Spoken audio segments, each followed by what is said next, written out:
ಎಲ್ಲರಿಗೂ ನಮಸ್ಕಾರಗಳು. ಸಂಕ್ರಾಂತಿ ಹಬ್ಬದ ಶುಭಾಶಯಗಳು. ಎಲ್ಲೂ ಬೆಲ್ಲ ತಿಂದು ಒಳ್ಳೆಯದೇ ಮಾತನಾಡೋಣ.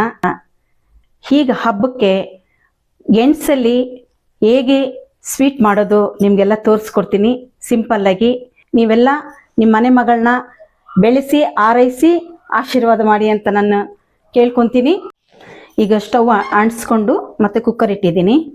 ಒಂದು ಚೊಂಬು ನೀರು ಹಾಕೊಳ್ಳೋಣ. ಗೆಣಸು ಬೇಯಿಸ್ಕೋಬೇಕಲ್ವಾ,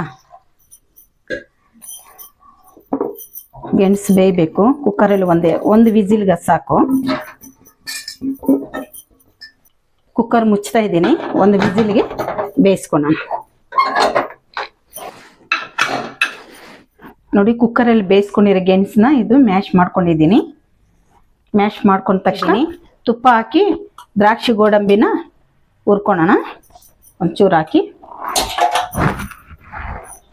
ಈಗ ನೋಡಿ ದ್ರಾಕ್ಷಿ ಗೋಡಂಬಿ ಈಗ ಹುರ್ಕೊಂಡು ಬಿಡೋಣ. ತುಪ್ಪದಲ್ಲಿ ಹುರ್ಕೊಂಡು ಸೈಡಿಗೆ ಇಟ್ಕೊಳ್ಳೋಣ. ಇದಾಯಿತು. ಇದು ಸೈಡ್ಗೆ ಎತ್ತಿಟ್ಕೊಳ್ಳೋಣ. ಈಗ ಬೆಲ್ಲ ಹಾಕ್ಕೊಳ್ಳೋಣ. ಅರ್ಧ ಗ್ಲಾಸ್ ನೀರು ಹಾಕ್ಕೊಳ್ಳೋಣ. ಕಲಸ್ಕೊಳ್ಳೋಣ. ಇದನ್ನು ನೋಡು, ಎಲ್ಲ ಕರೆಕ್ಟಾಗಿ ಕುದೀತಾ ಇದೆ. ಇದಕ್ಕೇನು ಪಾಕ ಬರಂಗೆ ಏನಿಲ್ಲ. ಬೇಯಿಸಿರೋ ಗೆಣಸನ್ನ ಹಾಕ್ಕೊಳ್ತಾ ಇದ್ದೀನಿ.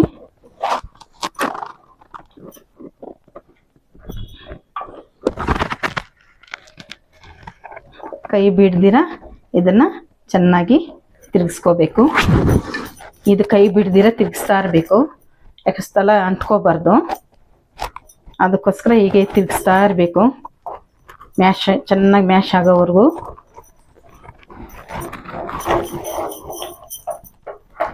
ಈಗ ನೋಡು, ಈಗ ಗಟ್ಟಿಗೆ ಬರ್ತಾ ಇದೆ ಸ್ವಲ್ಪ. ಈಗ ಅಂಟ್ಕೊಂಡಿರಾಗೆ ತಿರುಗಿಸ್ತಾ ಇರಬೇಕು. ಅದು ಆಗ್ತಾ ಇದೆ ಫ್ಲೇವರ್ಗೆ. ಸ್ಮೆಲ್ ಚೆನ್ನಾಗಿರುತ್ತಲ್ವ, ಹಾಗೆ ತಿರುಗಿಸ್ತಾ ಇರಬೇಕು. ಅಂಟ್ಕೊಂಡಿರನೆ ತಿರುಗಿಸ್ತಾ ಇರಬೇಕು ಅದನ್ನು. ಇದು ಸ್ವಲ್ಪ ಹಾಲು ಹಾಕ್ಕೋಬೇಕು. ಒಂದು ಲೋಟ ಹಾಲು ಹಾಕ್ಕೊತಾ ಇದ್ದೀನಿ. ಹಾಗೆ ತಿರುಗಿಸ್ತಾ ಇರಬೇಕು. ಹಾಲು ಹಾಕಿದ್ದೀನಲ್ಲ. ಈಗ ಒಂದು ಸ್ಪೂನು ತುಪ್ಪ ಹಾಕ್ಕೊತಾ ಇದ್ದೀನಿ. 2 ಸ್ಪೂನು ತುಪ್ಪ. ಅಷ್ಟರಲ್ಲಿ ದ್ರಾಕ್ಷಿ ಗೋಡಂಬಿ ಹಾಕ್ಕೊತಾ ಇದ್ದೀನಿ. ಗೆಣಸಲ್ಲಿ ಸ್ವೀಟ್ ರೆಡಿ ಆಗಿದೆ. ಚೆನ್ನಾಗಿ ಬಂದಿದೆ. ತುಂಬ ಚೆನ್ನಾಗಿ ರುಚಿಯಾಗಿದೆ.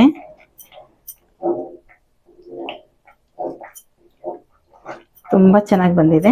ಪಾಯಸ ಇದು ತುಂಬ ಚೆನ್ನಾಗಿ ಬಂದಿದೆ ಪಾಯಸ.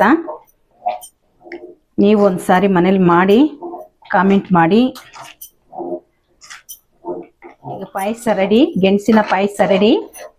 ಈಗ ಕಪ್ಪಲ್ಲಿ ಹಾಕೊಳ್ಳೋಣ. ಗೆಣಸಿನ ಪಾಯಸ ರೆಡಿ. ನೀವು ಒಂದ್ಸಾರಿ ಮನೇಲಿ ಮಾಡಿ ರುಚಿ ನೋಡಿ. ಈ ವಿಡಿಯೋ ಇಷ್ಟ ಆದರೆ ಲೈಕ್ ಮಾಡಿ, ಸಬ್ಸ್ಕ್ರೈಬ್ ಮಾಡಿ, ಶೇರ್ ಮಾಡಿ, ಕಾಮೆಂಟ್ ಮಾಡಿ. ಎಲ್ಲರಿಗೂ ನಮಸ್ಕಾರ.